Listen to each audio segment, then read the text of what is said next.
시간인데요. 유일하신 참 하나님. 그 중에 이제 책은 참 하나님으로 이렇게 표현되어 있는데 오늘 책 몇 페이지일까요? 43페이지 아니 63페이지.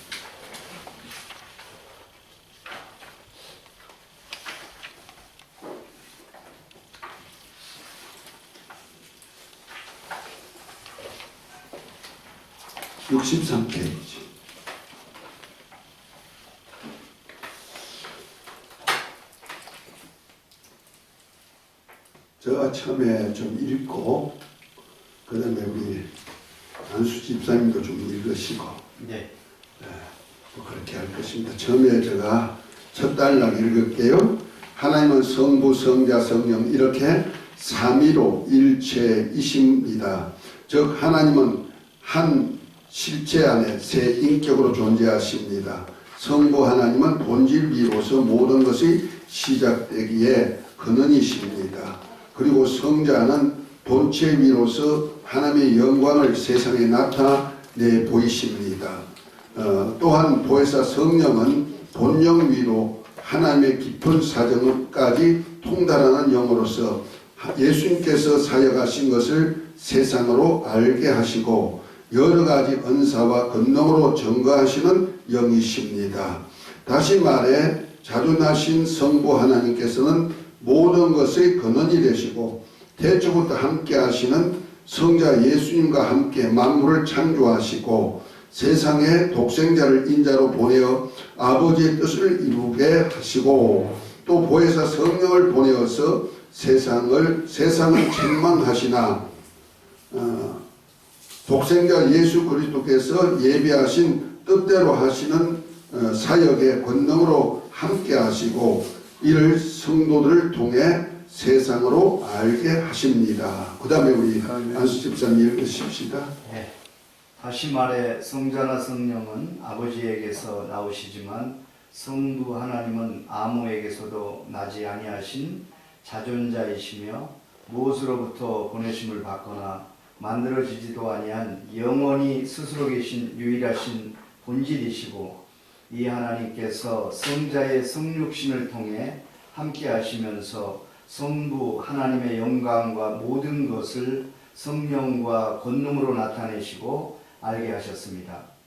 그래서 이 모두는 삼위일체이신 하나님께 속한 것일지라도 외향적인 면에서 대주제로서 창조와 섭리의 주관자로서의 사역을 하십니다. 그 다음 한 장면 우리예요.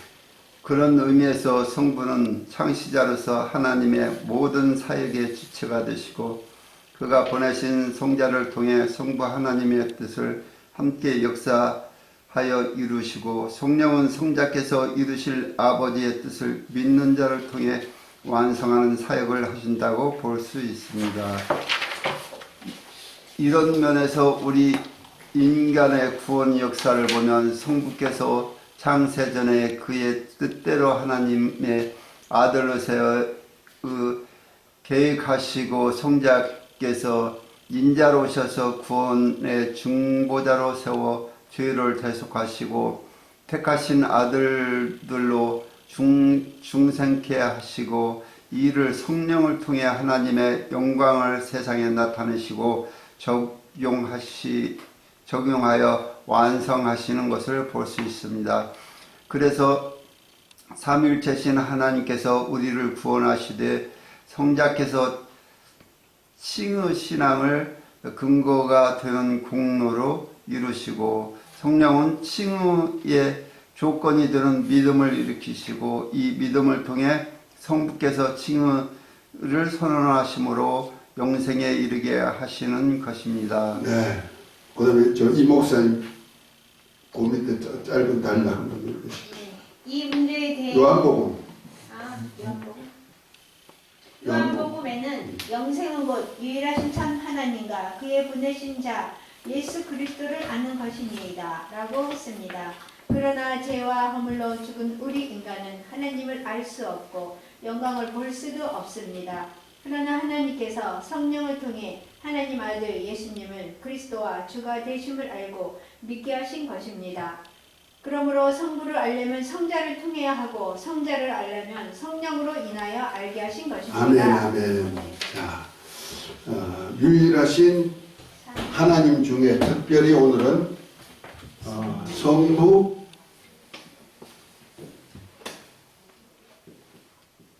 하나님에 대해서 좀 더 구체적으로 하는데, 우리는 성부 하나님을 알기 전에 먼저 우리가 알 것은 하나님 했을 때는 그냥 하나님 아니고 유일하신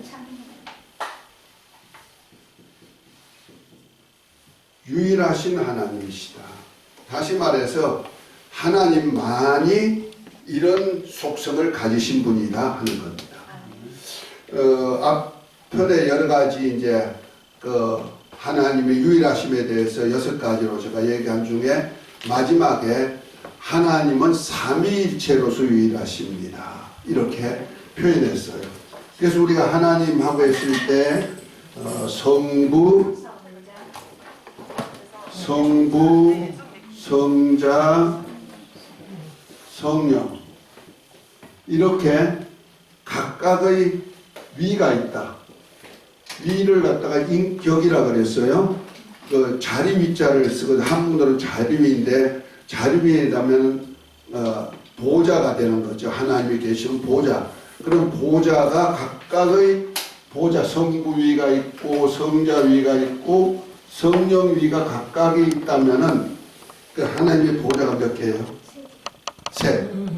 삼보좌가 되잖아. 그러면 삼신이 되는 거야. 이걸 이단이라는 거예요. 그래서 보좌라고 풀지 않고 인격, 나타내심, 실존으로 나타내시는 것을 성부의 인격으로, 성자의 인격으로, 성령의 인격으로 나타내신다는 거예요. 이걸 갖다가 그래서 유일하시다는 거예요. 그런데 그 각각의 인격 속에 삼위가 함께 같이 계시다는 거예요. 그 세 인격이 한 몸 안에, 성부 안에 성자, 성령이 계시고, 성자가 이 땅에 육신을 입고 오셨을 때 성자 안에 성부와 성령이 함께 계시고, 그 다음에 보혜사 성령이 우리 안에 성전 삼고 임만을 하실 때 우리 안에 보혜사 성령만 오시는 것이 아니고 성부와 성자의 영이 함께 오시고, 이렇게 삼위로서 일체가 되어 오시는 하나님이시라는 거예요. 그러니까 삼위가 각각이지만, 인격은 각각이지만 이것이 뭐다? 일체시다.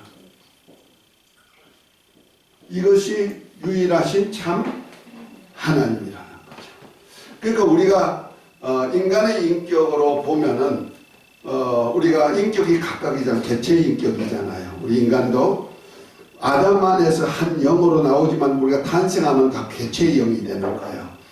그래서 우리가 내가 탄생해도 우리 아버님이 나를 낳아도 아버님이 인격이 따로 계시고 또 나라는 인격이 따로 있단 말이에요. 또 내가 결혼해서 자식을 낳으면 내 아들의 인격이 따로 있거든요. 그래서 아버지 인격, 아들의 인격, 다음에 나의 인격이 각각 있어서 각각의 인격으로 독립되어 있지만은 하나님은 각각의 인격으로 나타나시되 하나님은 한 분으로서 항상 함께 계시다는 얘기죠.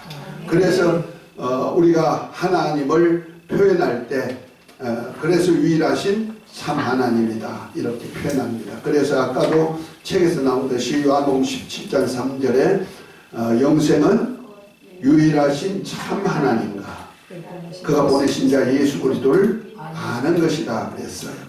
그러니까 우리가 성부와 성자와 성령의 유가 각각이 계시지만은 그가 각각의 인격을 나타내심의 그 속성이 달라요. 성부위는 우리가 모든 것이 근원이 되신다 해가지고 본질위다. 무슨 위? 본질위다 이렇게 표현합니다. 그러니까 모든 것은 누구로부터 나온다? 하나님은 삼위가 일체가 되셔서 영광도 권능도 모든 사역도 동일하시지만 실제 사역면에서 보면은요, 모든 근원이 누구로부터 나온다? 성부 하나님으로부터 나온다는 거죠. 그래서 성부 하나님만이 본질위가 되시고 그 하나님이 하시는 모든 일을 나타내 보여주실 수 있는 위가 계신데 이것을 성자께서 하신다는 말이에요. 그래서 성자를 본체위라 하신다. 모든 것을 보여줄 수 있는 분은 누구다? 볼 수 없는 하나님을 볼 수 있게 나타내 보여주시는 분은 하나님이시다. 다시 말해서 하나님은 만물을 창조하셨죠. 창조하셨는데 창조하셔서 우리에게 보여줄 수 있도록 역사한 분은 누구다? 성자께서 하시는 거예요. 그래서 성자와 성자도 성부도 창조주가 되시고 성자도 창조주가 되시는 거예요. 자, 성경책 좀 이렇게 나눠줬으면 좋겠는데 앞에 성경책이 없는데 고린도전서 8장 6절을 한번 찾아봅니다. 그 핸드폰에 있으면 좋고요. 고린도전서 8장 6절.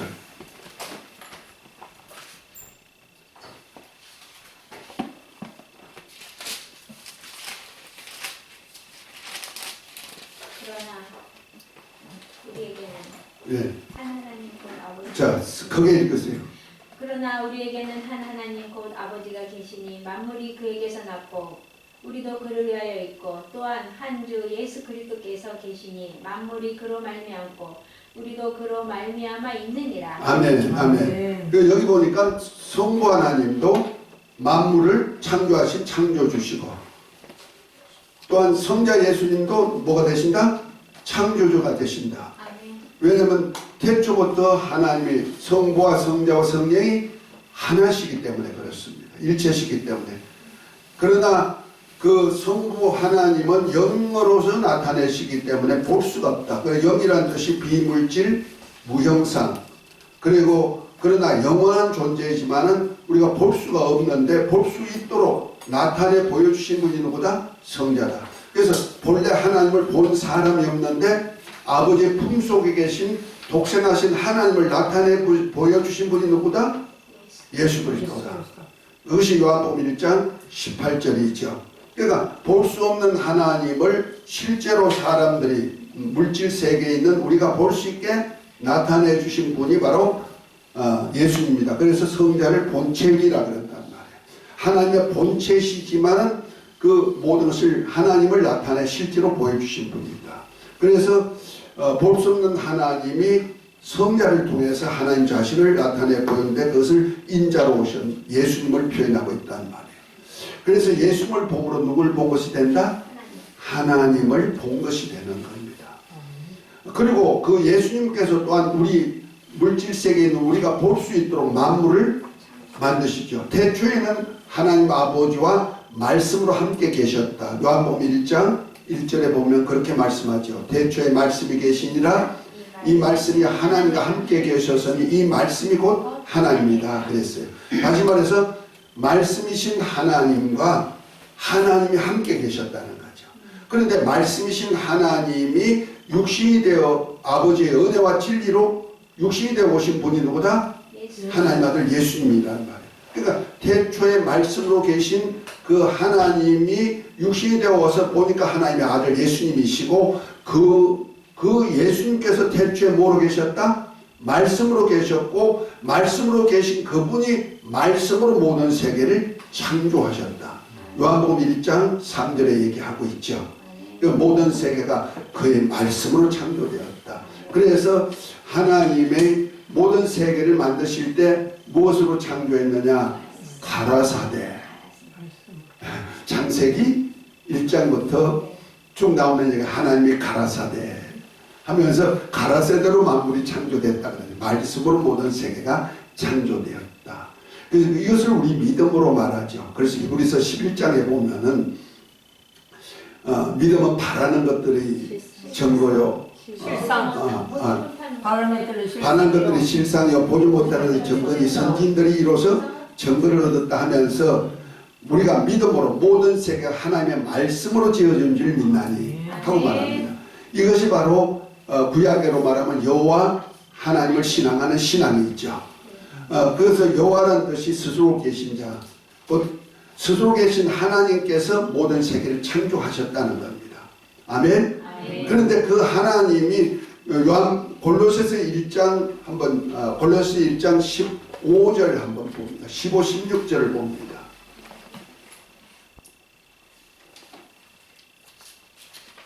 골로새서 1장 15, 16절.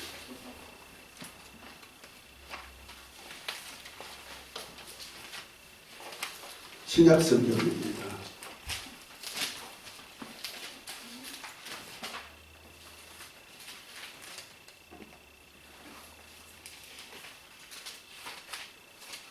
자, 찾으신 분들 빨리 해주세요. 만물이 그에게서 창조되되 하늘과 땅에서 보이는 것들과 보이지 않는 것들과 혹은 왕건들이나 주권자들이나 통치자들이나 그거 아닌데? 맞아요? 그는 보이지 않는 아무리 다 그로 말하고 그를 위하여 창조되고. 할렐루야. 아멘. 그 앞에 13절부터 보면 우리를 흑암에서 건져내서 아들의 나라로 옮겼다면서 예수님 누구냐? 하나님의 형상이요? 형상이라 그랬어요. 그 예수님에 대해서 말씀하면서 예수님이 누구냐? 그는 만물을 창조하신 창조주라는 거죠. 그래서 그로 말미암아 그를 위하여 창조되었다. 그러니까 모든 세계가 예수님이 창조하셨다는 거죠. 왜? 태초의 아버지와 함께 창조주가 되시기 때문에 그렇습니다. 우리 잠언서 8장을 한번 찾아봅니다. 구약에도 분명하게 얘기한 것이 있어요. 잠언 8장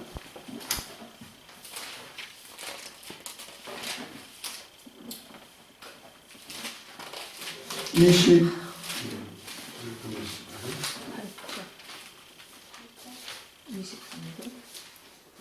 내가 성경을 잘 못 넘기네. 22절부터 한번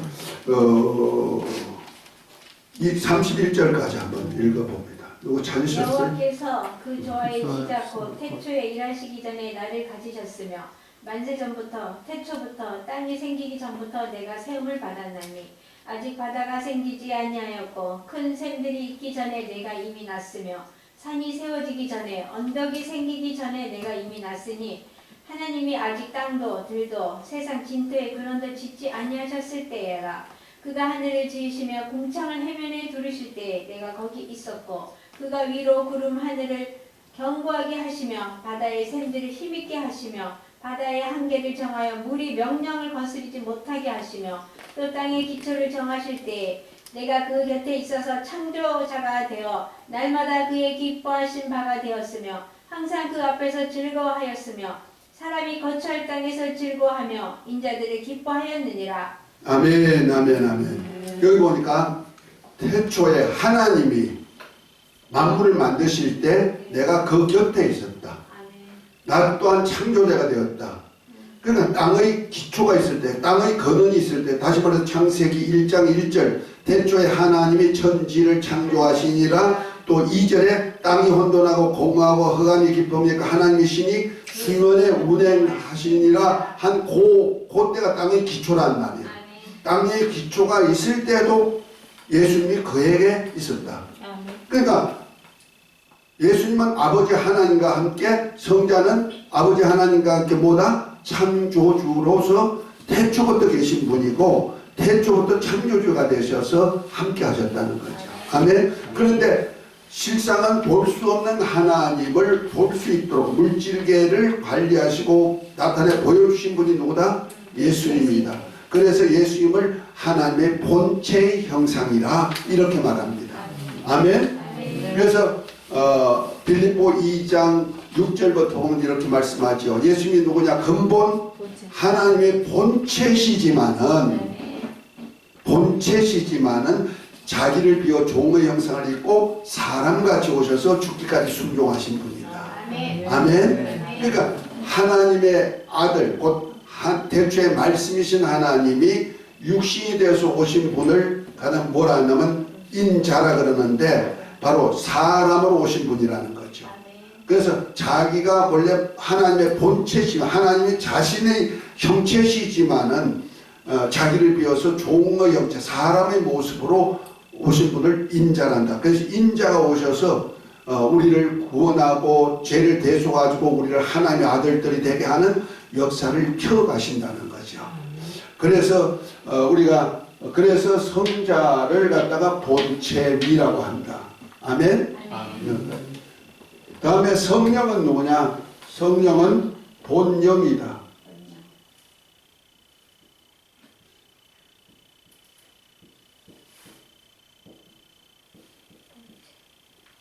다시 말해서 영적인 모든 일은 누가 하신다? 성령께서 하신다는 거죠. 그 영적인 사역, 다시 말해서 우리에게 하나님이 주신 은사를 가지고 활성화될 수 있도록 힘을 주시고 하게 하시고 깨닫게 하시고 뭐 이런 모든 일은 누가 하신다? 성령께서 한다. 그래서 고린도전서 12장 3절에 보면은 예수님을 누가 할 수 있느냐? 성령으로 아니하고는 예수를 주라고 할 수가 없다 말하고 있어요. 그 성령은 하나님 아버지 영으로서 성자를 알게 만들고 또 우리를 은사도 나타내어 가지고 하나님이 주신 은사를 활성화시키도록 해주는 분이 바로 성령이다. 그래서 고린도전서 12장 7절부터 나오는 9가지 은사도 성령의 은사로 표현하고 있죠. 그래서 그 은사를 통해서 우리에게 주신 은사, 받은 은사, 곧 저와 여러분들이 탄생할 때 하나님 아버지로부터 받은 은사가 있어요. 그 은사가 세 종류의 은사가 있는데 첫 번째는 성부 하나님으로 주신 은사예요. 그걸 우리는 뭐라고 하냐면 달란트라 그래요. 재능. 우리가 태어날 때 각각 재능을 받아 태어나죠. 왜? 성부 하나님이 본진리로서 모든 세계를 운영해 가시니까 운영하시기 위해서 만물을 만드실 때 우리 저와 여러분들이 탄생할 때 각각의 특성을 다 주었다는 말이에요. 그러니까 재능을 주었다는 말이에요. 이것을 달란트라고 그러는 거예요. 다시 말해서 탤런트 그러죠. 영화 배우들 연출을 잘 할 수 있는 탤런트도 재능이죠. 저와 여러분들도 다 재능을 주었어요. 각각의 재능. 어떤 사람에 있어서 5달란트, 어떤 사람은 2달란트, 어떤 사람은 1달란트, 이렇게 각각 달란트, 재능을 주었단 말이에요. 그러니까 어떤 사람 보면은 재능이 많은 사람들 있잖아요.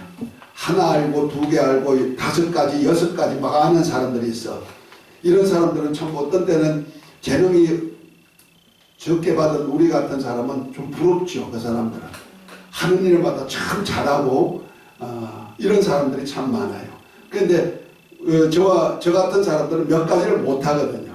그러니까 저 같은 경우에는 이렇게 좀 가르치는 은사를 하나님이 좀 주셔가지고 학자는 아닌데도 이렇게 하나님이 말씀을 깨닫게 해가지고 말씀 깨닫게 해가지고 다른 일을 하니까 또 못하게 하셔요. 그래서 제가요 목회 시작하기 전부터 집사 때부터 하나님이 살아계심을 알고 만나서 하나님의 도우심으로 말씀 좀 깨달으면서 막 능력 사역을 많이 했어요. 그래서 병도 많이 고치고 귀신도 쫓아내고 막 이런 사역을 많이 하다 보니까 막 병든 자리 많이 고쳐졌죠. 그래서 목회하면서도 그런 사역 많이 했어요. 부흥도 잘 되고 그렇게 했는데 그래서 그쪽으로 많이 나가려고 하다가 또 우리 집사람이 많이 아파가지고 또 자연치유에 대해서 또 연구하게 만들어서 자연치유에 대한 그 치유사역도 몇 년을 공부했습니다. 그래서 자연치유 공부도 내가 한 10여 년은 한 것 같아요. 그래서 좀 자연치유 교수도 좀 선생도 좀 되어봤고요. 이렇게 해가지고 했는데 가르치는 은사가 좀 있었던 것 같아요. 그런 쪽에.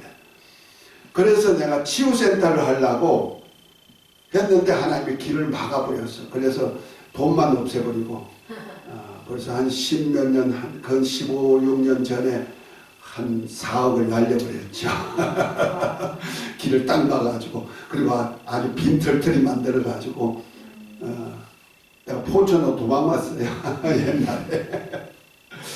그래 그 해 왔는데 얼마나 추운지 우리 집사람하고 둘이서 탈탈탈탈탈 떨면서 있었어요.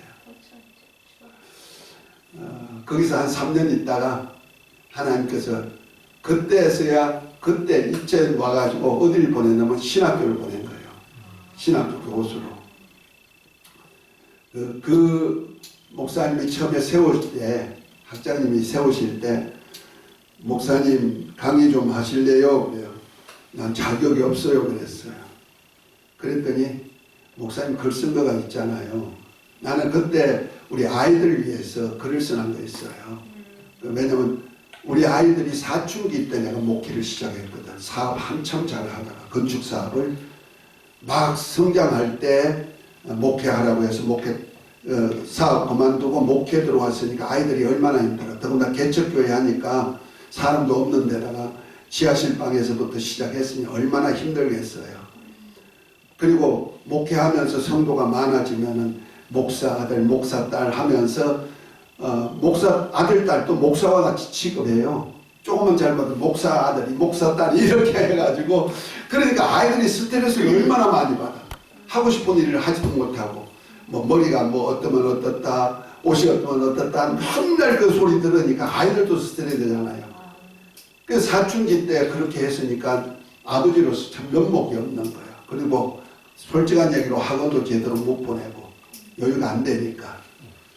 그러다가 사모가 병 들어가지고 능력 치유해도 안 되고 자연 치유도 안 되고 그래서 제가 목회를 포기하고 이제 뭐 전도자로 살란다 하고는 제가 저 이천에 제요일이라는 동네로 갔어요. 장호원 옆에. 거기 가가지고 한 5년을 요양하면서 전도, 선교, 전도하면서 사역을 했는데 거기서 이제 우리 사모가 건강 회복했죠. 그래서 지금 저렇게 펄펄 하는데 그때 후유증이 아직까지 있는 것 같아. 자, 어쨌든 간에 그래서 나는 목회를 못할 줄 알고 그때서 글을 쓰기 시작한 거예요. 누굴 위해서? 우리 아이들 위해서. 내가 만난 예수님이 누구고 내가 아는 하나님이 누구신지를 알려주고라도 죽어야지. 그래서 글을 썼는데 그것이 이제 우리 노예 같은 노예 목사님 학교를 하면서 알고는 목사님 자격 없지만 한 강의 해주세요 하고 했는데 한 강의를 딱 했는데 히트가 된 거예요.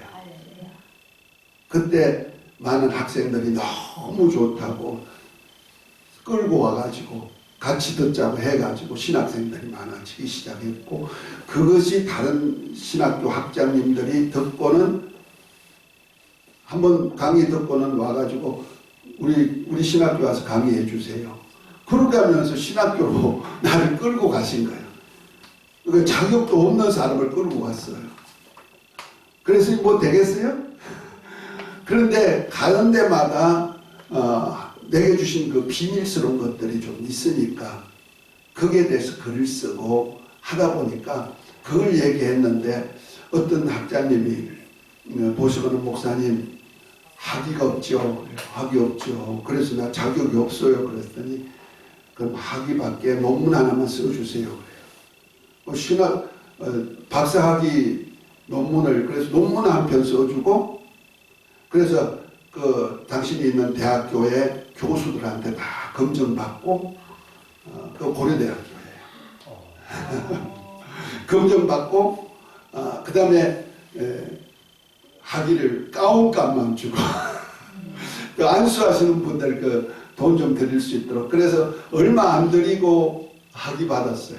그 뭐 박사 신학 박사가 아니고 목회학 박사로서 목회하고 있으니까 그 말씀이 목회하는데 필요한 말씀을 다 가지고 성경적으로 말씀을 다 했기 때문에 그래서 신학교 쪽으로 지금 계속 이렇게 다니죠. 저 생각에는 야 치유사역을 좀 했으면 좋겠다. 왜? 사람 살리는 것이 너무 행복하거든요. 그보다 더 좋은 일이 있을까? 아파가지고 병 들어가지고 힘들어하는 사람 살리면요 너무 기뻐해. 그 기뻐할 때 같이 기뻐하지는 거야. 막 내에서 엔돌핀이 싹싹 살아난단 말이야. 지금도 나 그 일이 좀 좋은 거예요. 그래서 내가 효소하는 이유가 바로 거기 있어. 왜? 그거 살려주는 일을 하니까. 할렐루야. 그래서 소망 가지고 해요. 그런데 내가 그쪽 전임이 아닌 것 같아. 그러나 하긴 해요. 근데 전임은 아니지만 그래서 신학교로 계속 출하이가 들어와요.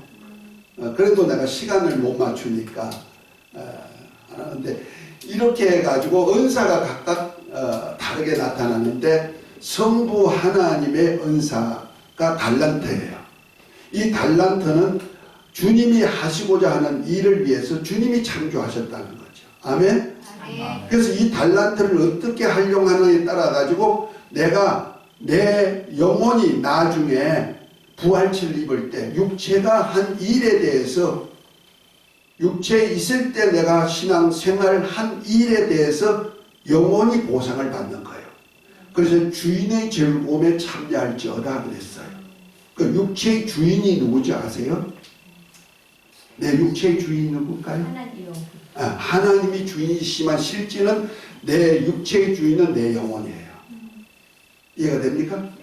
아주 심플하게 말한다면은 내 몸은 내 영혼을 담고 있는 그릇이고 옷과 같은 것이고 내 영혼이 주인된 나 영혼을 위하여서 일하는 도구라는 거예요.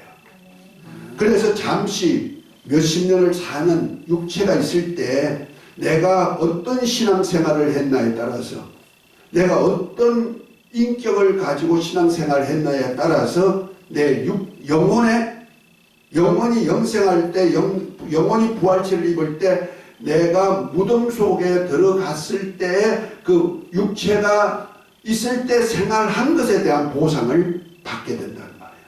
아멘. 그걸 꼭 아셔야 돼요.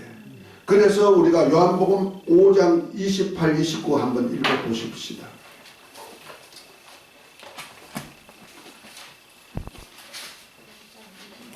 네, 5장 28, 29. 이를 놀랍게 여기지 말라. 무덤 속에 있는 자가 다 그의 음성을 들을 때가 오나니 선한 일을 행한 자는 생명의 부활로 악한 일을 행한 자는 심판의 부활로 나오리라. 아멘. 자, 무덤 속에 있는 자들이 다 하나님 아들의 음성을 듣고 나온다는 거예요. 자, 그러면 우리가 무덤 속에 들어가는 자가 누굴까? 우리 몸이죠. 우리 몸은 흙에서 만들어졌기 때문에 흙으로 돌아가는 대로 흙으로 돌아가요. 흙으로 돌아간 것을 무덤으로 돌아갔다는 거예요. 우리 무덤이란 뜻이 묻이란 뜻입니다. 묻이 뭐예요? 땅이죠. 그 우리 섬 사람들은 그 본 나라 본토가 있는 데를 뭐라 해요? 묻이라 그러죠. 섬 사람이 무태가 그러면 어디요? 원래 본 땅으로 간다는 거죠. 땅이 이렇게 붙어 있는데, 그러니까 무태, 그래서 묻이란 뜻이 무덤이란 뜻도 되는 거예요. 그래서 우리가 죽으면 어디 들어가요? 땅으로 들어가는데 그것을 무토로 들어간다. 그래서 무덤이라는 거예요. 그러니까 우리 육체가 살았을 때 내가 한 일을 그대로 가지고 육체가 있을 때 입었던 옷을 가지고 그대로 들어가는 거예요. 그 우리나라 사람들은요, 장례할 때 염을 하죠. 굉장히 영적이에요. 우리가 성경에도 보면요, 우리가 옷을 입어요. 제사장들이 뭘 입는지 아시죠? 속옷을 입어요. 하나님 앞에 나갈 때 흰 속옷을 입고 세마포 옷이죠. 그 다음에 세마포 두루마기를 입어요. 세마포 고이와 세마포 겉옷을 입어요. 입고 띠를 띠고 관을 쓰고 여호와의 성결이란 패를 붙이고 그 하나님께 나아가는 거예요. 그것이 제사장 일이거든요. 우리가 죽을 때도 보면은요, 전부 다 세마포 입어요. 근데 굵은 세마포 입죠. 삼배. 네. 그 삼배 속옷을 입혀요. 염해 보셨어요? 염해 보셨어요? 직접요? 예. 염하는 거 구경했어요? 예. 구경했죠. 그럼 제일 먼저 속옷 입혀요. 우리는 염도 제법 많이 했어요. 목회하면서. 직접 해요. 그리고 또 뭐 있나 두루마기를 입어요. 이것이 바로 우리나라가 굉장히 영적이라는 거예요. 똑같은 거예요. 우리가 꼭 우리 주님 앞에 있을 때는 어떤 옷을 입었느냐? 반드시 두 가지 옷을 입어야 돼요. 무슨 옷을 입느냐? 속옷을 입고 겉옷을 입어야 돼요. 그 속옷을 구원의 속옷이라 그래요. 다시 말해 속사람, 영혼이 구원을 받는 옷을 입어야 된다는 거죠. 그 다음에 하나는 의의 겉옷을 입는다는 거예요. 그 의의 세마포라 그러는 거예요. 그 두 가지를 입어야 첫째 부활에 참여할 수가 있는 거예요. 이걸 신부단장이라 그런단 말이에요. 아멘? 그러니까 그것이 바로 제사장이, 대제사장이 입고 지성소까지 들어가는 옷이, 입고 들어가는 옷이에요. 그 옷을 저와 여러분들이 입는 옷을 하는 거예요. 이 육체가 있을 때. 그러니까 내 영혼이 예수님을 믿음으로, 곧 예수 이름을 믿음으로 구원받는 은혜를 입어야 되고. 아멘? 이것이 구원의 속옷이에요. 그 다음에 내가 진리의 말씀, 곧 예수님께서 서로 사랑하라는 계명의 말씀대로 사는 생활을 갖다 의의 겉옷이라고 하는 거예요. 그 의의 겉옷을 입어야 이제 세마포를 입기까지 해야 내가 혼인잔치에 들어갈 수가 있고 그리스도의 신부가 될 수가 있다는 말이에요. 아멘? 근데 혼인잔치에 초청은 됐는데 겉옷을 입지 못하면 어떡하느냐? 쫓겨난다. 성경에 보면 예수님의 비유에 여러 가지가 나오죠. 큰 잔치를 배설을 했는데 미리 있는 사람들을 청했어요. 예배한 사람들. 그런데 내가 뭐 송아지 사러 간다. 샀으니 장사하러 가니까 땅을 샀으니 결혼했으니 못 갑니다. 그러니까 뭐랍니까?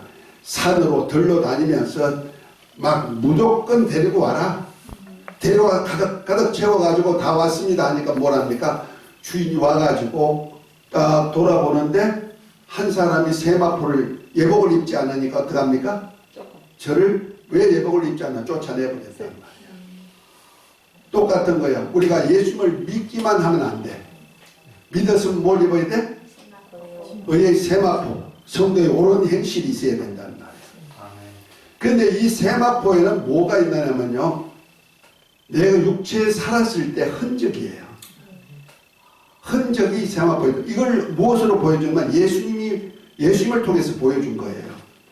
예수님이 태초에 말씀이신 그분이 인자로 사람의 모습으로 저와 여러분 같은 성경을 가지고 오셨어요. 이 땅에 오셔가지고 예수님이 하신 일은 스스로 한 일이 있다? 없다. 전부 다 아버지께서 하라는 말씀대로 하고 아버지께서 하라는 대로 하셨어요. 아멘? 그 하나님 아버지를 그대로 나타내 보여주는 일을 했다. 본체위니까. 그렇죠? 다 보여주시고 이제 말씀에 의해서 찔리시기도 하고 상하시기도 하고 매도 맞으시고 아멘? 그 말씀에 의해서 다 흔적을 가지고 있단 말이야. 나중에 십자가에 달려서 못 박히신 번자국도 나오고 아멘? 창에 옆구리 찔린 창자국도 나오고 그 몸을 가지고 어디 가셨어요? 무덤에 들어갔는데 아르메다 요셉의 무덤에 들어가기 전에 세마포로 샀다 그랬어. 쌌다.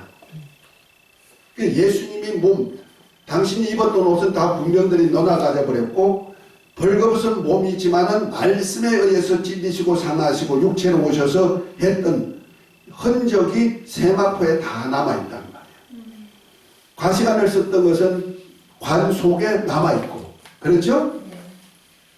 그런데 나중에 사흘 만에 예수님이 부활하셔서 그 무덤 속에는 예수님이 계시다? 인자로서 예수님은 부활하셔서 안 계셔. 그런데 뭐가 있더라 무덤 속에? 예, 세마포와 머리에 썼던 두건이 켜져 있더라 그랬어요. 이거 비밀이란 말이야. 왜 그 흔적만 남겨놨을까? 예수님이 이 땅에 육신을 오셨다는 흔적을 어디다 남겨놨다? 세마포에 남겨놓은 거야. 두건에 남겨놓으셨단 말이야. 가시관 쓰셨던 흔적이. 저와 여러분들에게도 똑같습니다. 육체를 주신 이유가 뭐냐? 주를 위하여. 주님께서 주를 위하여 창조하셨단 말이에요. 아멘? 그렇다면 내가 주님 위하여, 주를 위하여 일한 일이 내 육체의 흔적 속에 남아있다는 거죠. 아멘? 그 흔적을 가지고 무덤 속에 들어가는 거예요. 구원의 속옷과 성도의 옳은 행실, 주님 위해서 쓰임받았던 흔적 가지고 무덤 속에 들어가는 거예요. 그래서 마지막 날에 내가 모든 사람이 부활체를 입을 때 무덤 속에서 다 일어나는 거예요. 아멘? 그 무덤 속에서 일어날 때 선한 일을 행한 자는 생명을 부활로. 그 말해서 하나님의 말씀대로 산 흔적이 있으면 생명의 부활체를 입는다는 거예요. 내가 한 흔적이 다 무덤 속에 있기 때문에 그렇습니다. 이해가 되죠? 흙이 짝짝짝짝 붙어가지고 부활한다는 뜻이 아닙니다. 자, 고린도전서 15장 한번 읽어봅니다. 15장 50절 51절.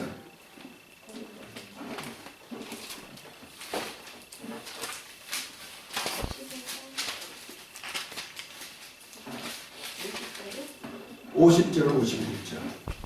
형제들아 내가 이것을 말하노니 혈과 육은 하나님 나라를 이어받을 수 없고 또한 썩는 것은 썩지 아니하는 것을 유혹으로 받지 못하느니라. 아멘입니까? 다시 말해서 우리가 지금 혈과 육은 하늘나라를 유혹받을 수 있다 없다? 없다. 이 혈육 가지고 하늘나라 갈 수 없다는 거예요. 그리고 내가 무덤 속에 들어서 살다가 무덤 속에 들어서 썩었죠. 썩은 것도 하늘나라 들어갈 수 있다? 없다. 그 흙으로 되면서 흙으로 돌아가 버리고 마는 거예요. 그렇지만 무덤 속에는 뭐가 있다? 내가 한 행적이 무덤 속에 묻혀 있다는 거죠. 육체에 살았을 때. 그것이 영원히 부활체를 입을 때 내가 육체로 산 그 달란트대로 주인의 즐거움에 참여할 수 있게 만들어 주신다는 거예요. 그 육체의 주인은 영혼이고 영혼이 내 주인이기 때문에 내 육체의 때 내가 어떻게 산다에 따라서 내 영적 상태가 영화를 얻는 상태가 되든지 아니면은 악한 일을 행한 자는 심판의 부활에 나와 둘째 사망 불못에 들어가든지 둘 중에 하나 결정된다는 거죠. 이해가 됐으면 아멘. 그러니까 본체 형상이신 주님으로 이렇게 모든 것을 보여주셨다. 주님이 선수. 그래서 저와 여러분들이 이것을 할 수 있도록 해주시는 분이 누구나 본영이신 성령이에요. 그래서 성령은 하나님의 모든 것을 다 아시는 영이시지만은 특별히 예수님이 하셨던 일을 저와 여러분들에게 깨닫게 만들어 주시고 알게 하실 뿐 아니라 우리를 바른 길로 이끌어 가시는 거예요. 그럼 성령이 하시는 일이 무엇인지 한번 볼까요? 요한복음 16장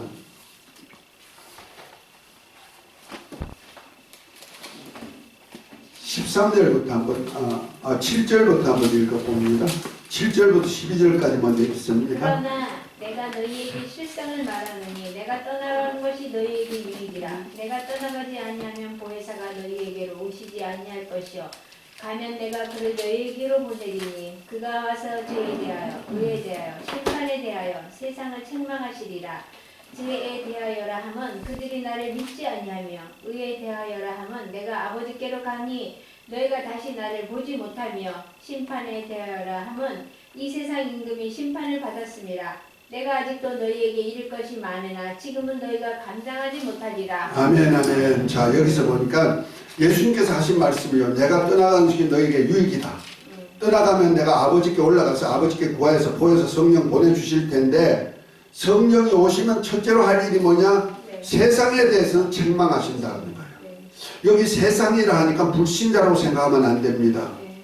세상 사람들은 곧 불신자들은 성령이 있음도 알지 못해요.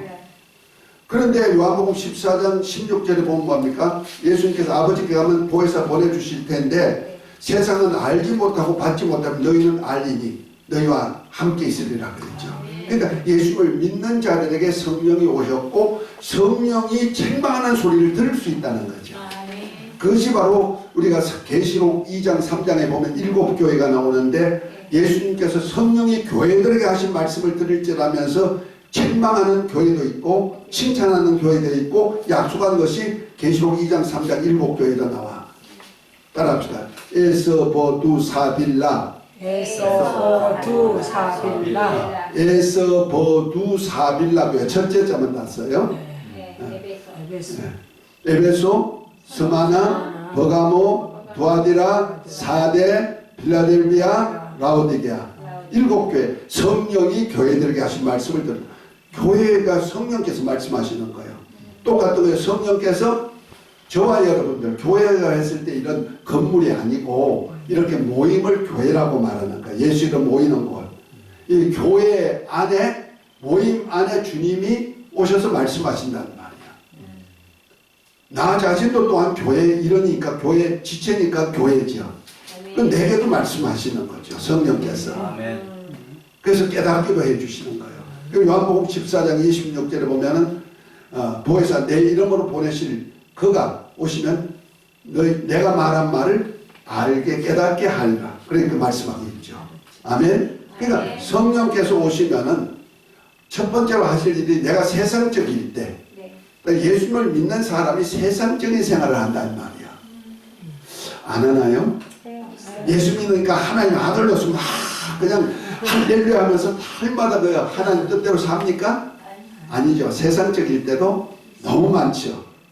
더군다나 초신자 때는 다죠. 기신자 되면 점점 말씀을 많이 아니까 영적 세가 지난번에 내 혼에 대한 그 역사를 지난 시간에 얘기했는데요. 그걸 좀 들으셔야 되는데 유튜브에 올려놨어요. 참 하나님 치고 참 하나님하고 건장석하고 치고 들어가시면은 여기서 강의한 거 나와요. 1000시간만 강의했던 거 없고요. 다 나와 있어요. 지난 시간에 한 거는 내 인격이 무엇을 위해서 사는, 영을 위해서 사느냐, 육을 위해서 사느냐에 따라 가지고 내가 아는 지정의를 가지고 어떻게 살게 따라서 내가 어떤 사람이 된다. 영적인 사람이 되든지 육의 사람이 되든지 그렇게 된다는 말이야. 자, 그렇다면은 내가 영적인 것을 많이 알고 곧 하나님을 아는 지식을 많이 알고 내 마음이 하나님을 향하여 가면은 어떻게 되죠? 내 영혼이 잘 되는 역사가 있죠. 아멘? 그런데 내 아는 지식을 가지고 육을 위해 살면 어떻게 해요? 육체는 잘 될 수가 있지만 영혼은 유익하지 못하죠. 이와 같이 내가 육체를 위해 살면 곧 세상적으로 살면 하는 뜻입니다. 책망을 하신다는 말이에요. 누가? 성령님. 누구 안에 계세요? 저와 여러분 안에. 여 안에 보여서 성령이 함께 하십니다. 아멘? 예수님을 믿고 영접하면 하나님 자녀로서 거듭나고 거듭난 자를 성령이 함께 하시는 거예요. 아멘? 아버지 하나님 함께 하시면 이 속에서부터 말씀이 있어가지고 내가 하나님 뜻대로 살지 않으면 책망을 하셔요. 그 책망하는 것이 세 가지로 크게 오늘 나타난 건데 첫 번째는 뭐냐? 죄에 대해서, 의에 대해서, 심판에 대해서 책망하십니다. 그 죄에 대한 것이 뭐냐? 뭐가 죄냐? 이제는 뭔 죄 지었어? 뭐 율법적으로 뭔 죄 지었어? 이 죄가 아니고 가장 핵심되는 죄는 뭐냐? 예수님이 하나님의 아들 그리스도인 것을 믿지 아니하고 우리 죄를 대속하셨다는 사실을 믿지 아니하는 것이 죄라는 거죠. 아멘입니까? 그러니까 믿음이 없는 것이 죄라는 거예요. 우리 예수님을 믿으시면 아멘. 예수 이름 자체는 자기 백성을 저희 죄에서 구원하실 자, 곧 그분이 임마누엘 하신다. 하나님이 함께 하시는 이름이란 말이에요. 요한복음 마태복음 1장 21절 23절 얘기죠. 그러니까 죄에서 구원하신 예수님이 함께 하는데도 맨날 그냥 율법적인 죄책 가지고 살아간다면 뭐예요? 이에 대해서는 하나님이 책망하신다는 거죠. 그걸 믿지 않기 때문에.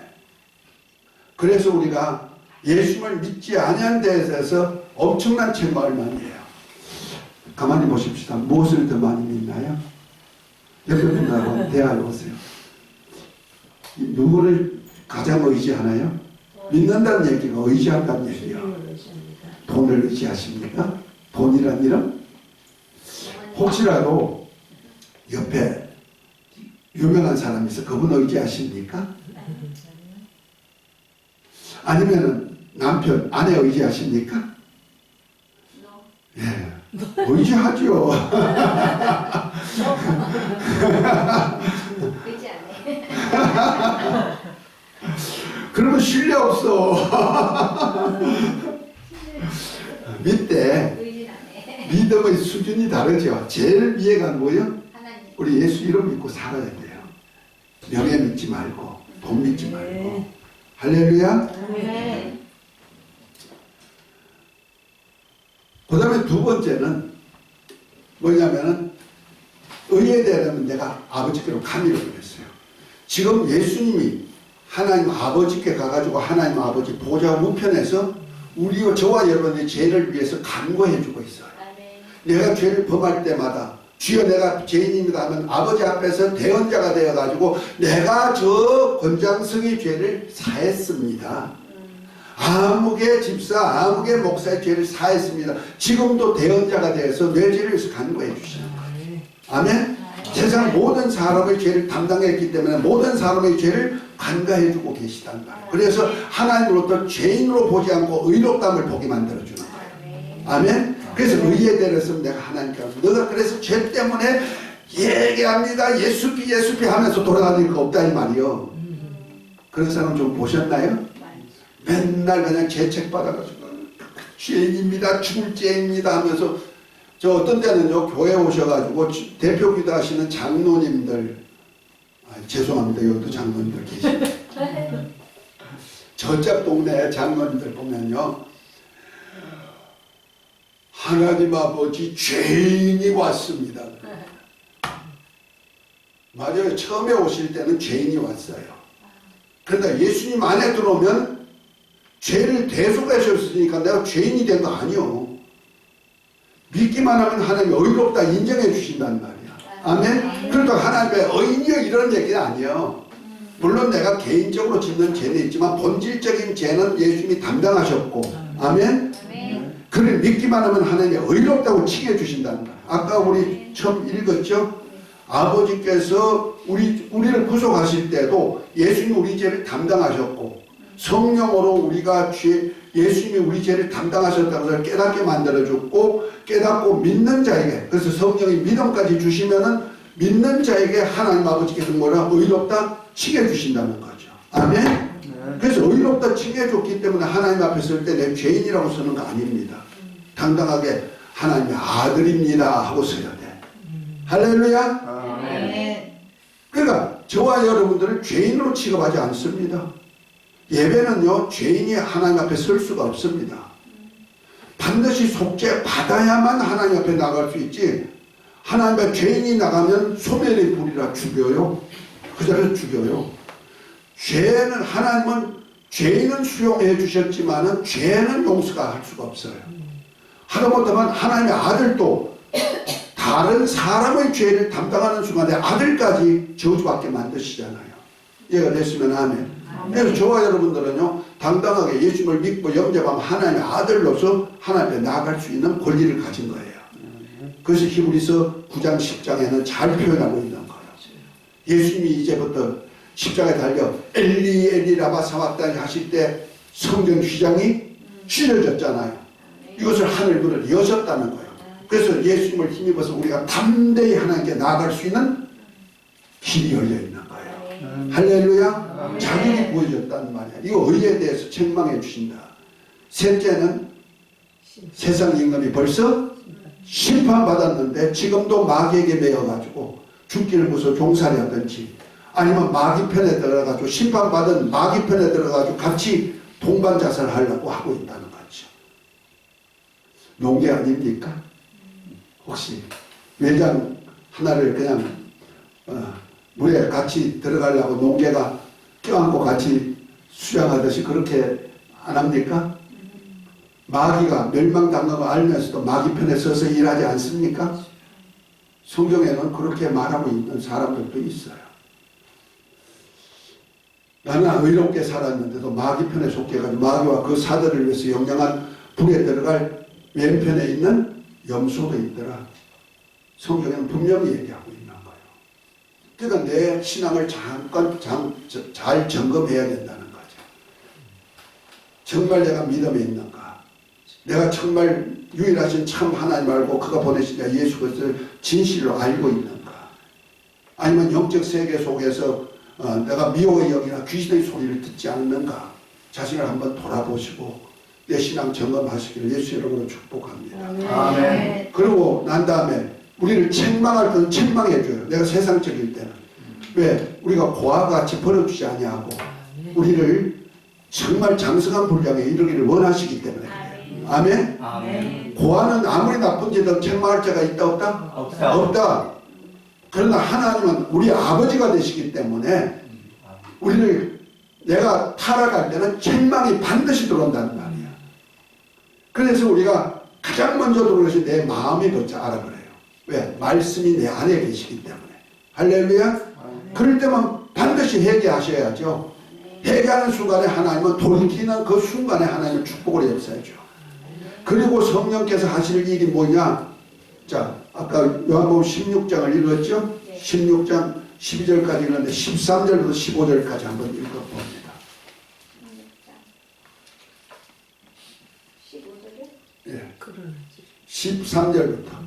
13절 그러나 진리의 성령이 오시면 그가 너희를 모든 진리 가운데 인도하시리니 그가 스스로 말하지 않고 오직 들은 것을 말하며 장래일을 너희에게 알리시리라. 그가 내 영광을 나타내리니 내 것을 가지고 너희에게 알리시겠음이라. 무릇 아버지께 있는 것은 다 내 것이라. 그러므로 내가 말하기를 그가 내 것을 가지고 너희에게 알리시리라 하였노라. 아멘, 아멘. 할렐루야. 이제 진리의 성령이 오시면 우리를 어떻게 하신다? 진리 가운데로 인도하신다. 이 진리가 뭐냐? 지금 요한복음 17장 17절에 보니까 진리로 거룩하게 앞서서 아버지 말씀이 진리라 그래요. 그 아버지 말씀이 아들을 통해서 진리이신 아들을 통해서 하신 말씀이 진리예요. 그 예수님은 스스로 한 말씀이 없고 다 아버지께서 말씀하신 말씀을 그대로 했기 때문에 우리를 진리 가운데로 이끌어 가신다. 곧 진리 가운데로 살게 해주신다는 거예요. 그 진리의 첫 계명이 뭐냐면 계명인데 첫 계명이 새 계명이란 말이에요. 율법은 옛 계명이고 새 계명을 너희에게 말하느니 내가 너희를 사랑같이 너희가 서로 사랑하라. 이것이 새 계명부터 시작해서 주님이 하신 모든 말씀이 뭐예요? 진리란 말이에요. 이해가 됐으면 하면 이 진리의 말씀대로 살도록 누가 이끌어 가신다? 보혜사 성령이. 그래서 보혜사라는 거예요. 보혜사라는 얘기는 곁에 있는 자, 가까이서 협력하는 자, 돕는 자 하는 뜻입니다. 아멘. 도용도 해주시고. 아멘. 그러니까 우리를 도와주고 우리를 그와 같이 버려두지 아니하고 우리 스스로 할 수 없는 일을 보혜사 성령께서 할 수 있도록 만들어 주신다. 우리 사랑할 수 있는 능력이 있을까요? 없어요. 없어요. 없지만은 내가 사랑할 마음을 가지는 성령께서 사랑하도록 이끌어 가신다. 이해가 됐으면 하면. 율법에는 보혜사 성령의 역사가 없어요. 그렇기 때문에 율법은 내가 지켜가야 돼요. 하나님 사랑, 이웃 사랑을 누가 해야 돼요? 내가 해야 돼요. 내가 하다 보니까 엄청난 무거운 짐을 지는 거예요. 그 짐을 견디다 못해 이룰 수 있느냐? 이룰 수가 없는 거예요. 원래 본질적으로 죄인이기 때문에. 그래서 사랑할 수가 없는 거예요. 내 몸을 사랑해도 남의 몸을 내 몸같이 사랑할 수 없다 이 말이에요. 그런데 예수님이 우리 죄를 담당하신 후에 보내신 보혜사 성령이 오시면 우리 안에서부터 시작해서 주님이 우리를 사랑한 사랑으로 사랑할 수 있게 만들어 주신다는 거예요. 다만 내가 하는 일이 뭐이다? 내가 어떻게 살 것을 생각만 하면 되는 거예요. 지난번에 읽었던 얘기 한번 로마서 8장을 한번 봅니다.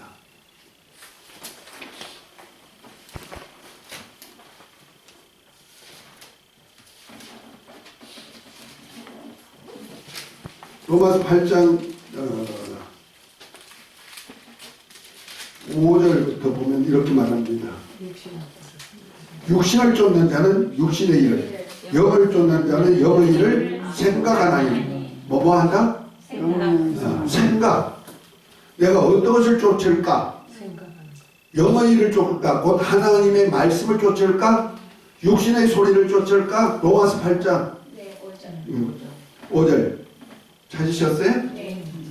이제 그래서 육신을 쫓는 자는 육신의 일을, 영을 쫓는 자는 영의 일을 생각하나니 육신의 생각은 사망이요 영의 생각은 생명과 평안이다. 육신의 생각은 하나님의 원수가 되나니 이는 하나님의 법에 굴복지 아니할 뿐 아니라 할 수도 없습니다.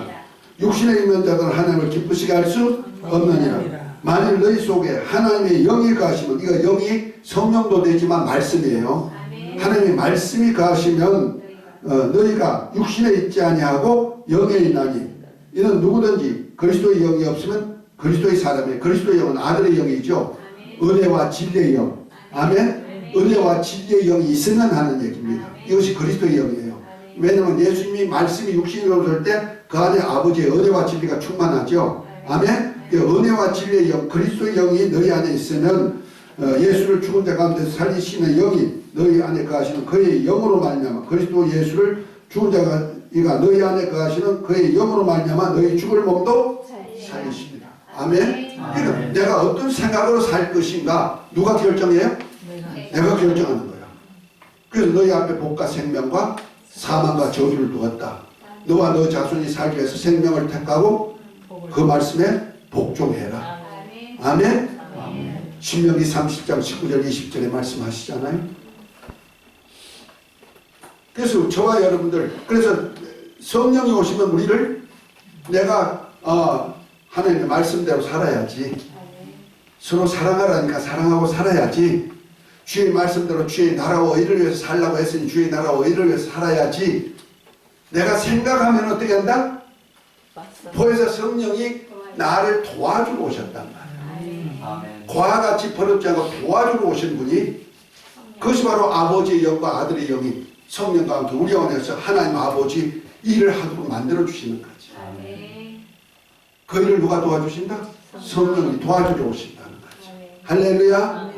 그럼 우리는 얼마나 편한지 몰라요. 뭐만 잘 가지면 돼? 생각. 그런데 고집스러워가지고 학교에 오래 놓고 돌아서면 안 해요. 그러죠.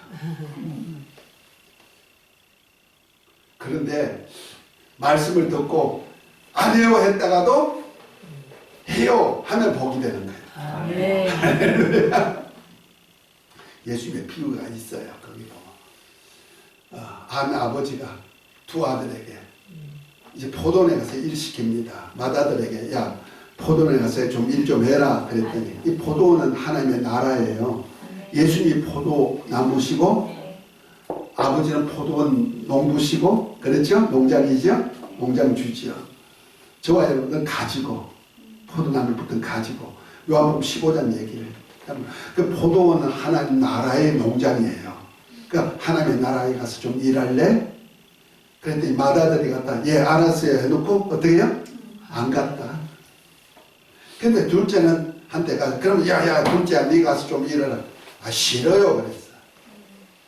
그런데 가만히 생각해보니 뭐야? 아버지 말씀대로 살아야지 말씀대로 안 살면 내가 유익지 못하니까 아이고 알았어요 갈게요.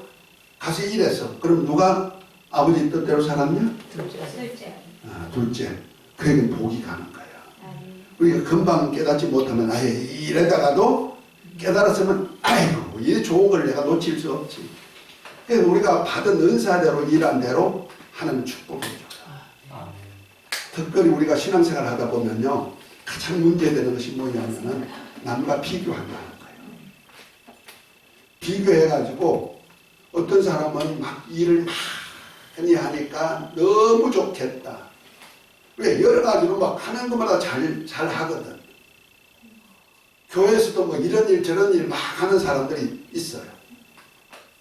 박수 치워주죠. 목사님들 그런 사람 만나면 참 좋습니다. 그런데 어떤 사람은 와가지고 겨우 청소 하나 정도밖에 못하는 사람도 있어. 그러면은 나는 왜 저렇게 못할까? 어떤 데는 내가 하는 일이 너무 없단 말이야.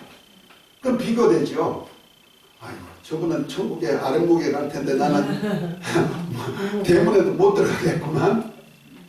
그래 좌절할 수도 있어요. 아니에요. 은사에 따라서 받은 은사에 따라서 아멘? 믿음의 분량대로 하면 되는 거예요. 만약 5달란트 받은 자가 나는 이렇게 일을 많이 하니까 보니까 저 사람은 일 안 했는데 하나님 인정해 주시네? 그럼 나는 일 안 해도 하나님이 이만큼 일하는데 왜 인정 못 받겠어? 나는 그래도 조금 덜 해도 되겠구만. 그래서 5달란트 받은 자가 2달란트 받은 사람만큼만 일해지 하고 2달란트 받은 사람하고 똑같이 일해. 그럼 어떻게 될까? 점수가 어떻게 나올까요? 50점 이하지요. 그렇죠? 우리는 이걸 알아야 돼요. 5달란트 받은 사람은 부지런히 일해가 5달란트를 남겨야 되는 거야. 2달란트 받은 데는 일해봐야 5달란트 받은 사람에 되면 태부족이에요. 절대 안 돼요. 아무리 노력해도 안 돼요. 믿습니다 하고 절하기도 안 돼요. 그 분량밖에 안 돼. 그러나 그분은 100점이에요. 근데 5달란트 받은 자가 2달란트 100점 받았다고 해서 2달란트만큼 한다? 나머지는 50점도 안 돼버린단 말이에요. 그러면 책망받죠. 악하고 게으른 종아 이렇게 되는 거예요. 자기 영혼의 때에 보상을 받는 거가 달라지는 거예요. 그러니까 1달란트 받은 자는 1달란트밖에 일 못하지만 그건 100점짜리야. 우리 성경에 보면은 부자와 거지 나사로에 대한 얘기가 나오죠. 부자는 날마다 호화롭게 친구들 불러다 잔치를 해. 그러나 거지 나사로는 부자의 집에서 대문 밖에서 상에서 떨어지는 바깥에 내버리는 부스러기 주워 먹는데 그 부잣집에 개들이 와서 핥아도 그냥 놔두고 있어요. 그런데 결과는 어떻게 되죠? 죽음 후에는 나사로는 죽어서 천사들에 받들려서 아브라함의 품에 갔다 그랬어요. 나사로 한 일이 있어요? 없어요. 우리가 볼 때는. 부자는 일했을까 했을까? 많이 했죠. 친구들 불렀는데 한마다 잔치하고 천국 잔치를 열어줬으니까 잘했죠. 그런데 죽고 나니 어떻게 되더라? 음부, 불꽃 가운데서 고통 중에 있더라. 나사로 손끝에, 거지 나사로 손끝에 물 한 방울 아쉬워한단 말이야. 그러니까 살았을 때 내가 주와 복을 위해서, 다시 말해서 선지자와 율법과 선지자의 얘기를 듣고 행했느냐 안 했느냐에 따라 가지고 결론이 났다는 거죠. 우리는 여기서 볼 수가 있는 거예요. 부자는 반드시 할 일이 있는데 그것이 뭐냐? 나사로에게 먹일 권리가 있다는 거죠. 그걸 안 했다는 거예요. 나사로는 뭐였어? 부자 앞에서 주는 것을 받아 먹을 권리가 있는 거예요. 그거 신앙이에요. 달란트예요. 저와 여러분들 잘 살 수도 있고 못 살 수도 있어요. 그러나 하나님께서 하시기 위해서 어떤 사람은 믿음 안에서요 부자도 만들어 주셔요. 이게 달란트예요. 그런데 부자 만드는 이 달란트를 가지고 많은 것 받아가지고 내 마음대로 쓰면 어떻게 하느냐? 거기에 대해서 나중에 계산하셔요. 계산해서 쫓아내버리든지 책망하든지 나오죠. 악한 종아 그러죠. 그런데 내가 비록 아무것도 없어도 나사로 같이 내 직분을 맡아가지고 부자가 주는 것을 받아먹을 권리가 있는 사람도 있단 말이야. 참 아이러니합니다. 뭐 줘야만 잘 되고 세상으로 말하면 신을 섬길 때 지성이면 감천이라 그러죠. 정성을 많이 들여야 하늘이 감동해가지고 복 준다 그러는데 성경은 그렇지 않다는 말이야. 나사로는 나사로의 받은 달란트가 뭐예요? 부자에게서 나오는 것을 얻어먹을 권리를 주었기 때문에 그는 그것만 하면 100점이야. 그래서 그 일만 했는데 어디 품에 들어갔다? 아브라함 품에 들어간다. 믿음은 조상의 품에. 이해가 됐으면 아멘. 이렇게 성부, 성자, 성령이 일체가 되셔가지고 되신 분이지만 각각의 하신 일은 그래서 우리가 위를 할 때는 1위, 2위, 3위 이렇게 표현하는 거예요. 왜? 모든 근원은 누구로부터 나온다? 아버지로부터 나오고 아버지로부터 이제 아들이 그대로 아버지께서 하신 일을 하고 그 다음에 보혜사 성령은 아들이 하신 일을 우리를 통해서 나타내 보여주신다. 아멘? 그래서 저와 여러분들은 성령으로 일하실 때 성부께서 하신 그 본질위이신 주님이 주신 각본대로 일하신 주님의 일을 저와 여러분들 그대로 나타내는 거예요. 아멘? 그래서 저는 이렇게 표현해요. 마치 우리가 사는 삶이 영화 한 편을 보는 것과 같아. 그 영화를 할 때는 보면은 뭐있으면 처음에 있는 것이 각본이 있죠. 원고. 원고를 작가가 써. 그 다음에 작가가 쓴 것을 배우가 어떻게 해요? 연출하죠.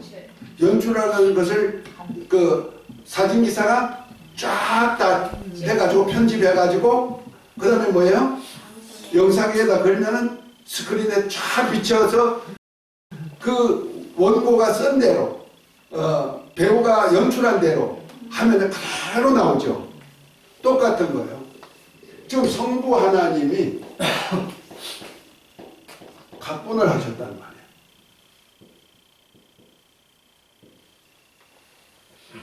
그것을 뭐야? 예수 그리스도가 연출하셨어요. 주연이 되셔가지고. 제자나 이런 사람들은 뭐예요? 조연이죠. 그 다음에 성도는 뭐냐? 성도는 만약 이것이 바로 영상으로 나타나는 거예요. 영상으로. 화상이 되는 거죠. 그래서 저와 여러분의 마음에 성령께서 조명해 하셔가지고 뭐예요? 내 안에서 주님이 하셨던 일을 그대로 나타내서 하게 하신다. 아멘? 그래서 저와 여러분들이 누구처럼 살게 만든다? 예수님처럼 살게 만든다. 할렐루야. 아멘. 오늘 시간이 좀 많이 걸렸네요. 자, 오늘 이것까지 알고 저와 여러분을 통해서 이제부터 주 예수님만 나타나는 삶이 되시기를 예수 이름으로 축복합니다. 아멘. 요한복음 14장에 보면 이렇게 말합니다. 너희가 내가 네 있다면 이보다 더 큰 일도 하려니 내가 아버지께로 감이니라. 말씀. 아멘. 이 영광이 함께 하시기를 예수 이름으로 축복합니다. 아멘. 이 은혜가 있을지어다. 아멘. 아멘. 지어다. 아멘. 주기도문하고 마칩니다. 하늘에 계신